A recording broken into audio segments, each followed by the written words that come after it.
बदला गई मास्टर जो सुरेंद्र भैया बलिया वाला गाँव जो उनसे हमार कार्यक्रम होला भैया तक गजबे न हेता ना में का करिया ना हिला जब हिलावे आई तो हो सकला बीमारी होता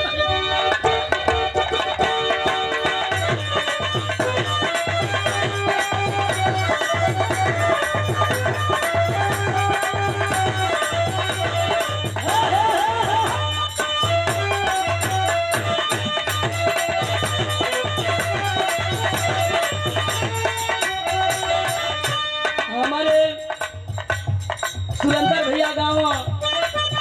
कोनो दुल्हन का दुल्हा बड़ा भैया खोजला कमाए के नौकरी मिले उले ना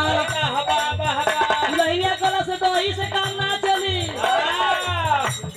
ना वो ठलानी से चली एगो काम कर तू हमार चुम्मा लेला तो चुम्मा देला तब सरकारी नौकरी मिल गई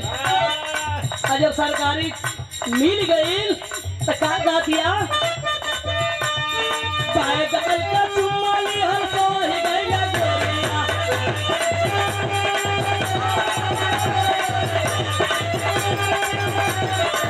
गल का चुम्मा ली हर सो ही गई गोरिया हम हम सिपाही के नौकरिया